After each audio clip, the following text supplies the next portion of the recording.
केपिएलीको झोलेहरू ठिक छ सन्चै छौ अनि घन्टीले त नराम्रो घन्टी बजाए त के गर्ने होला हौ प्रगति कहाँ गयो यति घाँटी काटिदिन्छु कान काटिदिन्छु गु खाइदिन्छु भन्ने मान्छेहरू कता छन् क्या आजकल देख्दिन त म कहाँ गए सबै के गर्छन् होला है अब म यो पार्टीको म त्यो पार्टीको मैले त यस्तो गर्न सक्छु भन्थे मान्छेहरूले हामी कहाँ सबले जित्छु भन्थे मैले पनि जित्छु तैँले पनि जित्छु यसले पनि जित्छु कसले जित्यो कसले कहाँ कतिचोटि जित्यो कसैले जितेको देख्दिन त म त बडो गाह्रो हुने हो अब जेलमा बस्ने प्र्याक्टिस गर्दा हुन्छ एक दुईजनाले अब जेल जाने हो कि हार्ट एट्याक आएर मऱ्यो भने अलिक राम्रो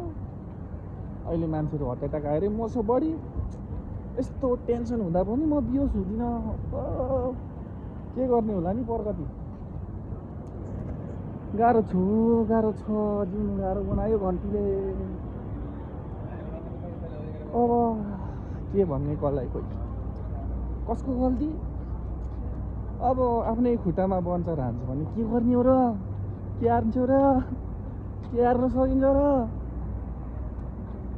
तर मान्छेहरूलाई सजिलो छ होइन क्यामेरा अगाडि छ जे बोल्दा भएकै छ बोल्न त पाएकै छ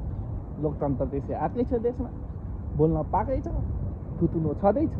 जे भन्दा पनि भएकै छ जे बोल्दा नि हुन्छ बडो बिजोग छ अब के गर्ने होला त कहाँ जान्छन् होला नि त्यो मान्छे त्यत्रो ओहो त्यो एउटा बुढो छ नि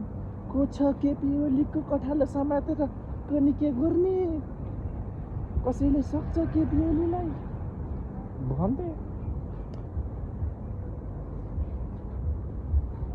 केपीवाला पनि किन मैले तबेला दिए भयो होला आफ्नै तबेला बजाइदियो के गर्ने त अब टेन्सन छ हौ जिन्दगीमा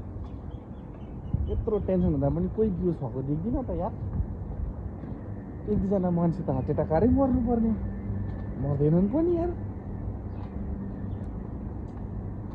गाह्रो छ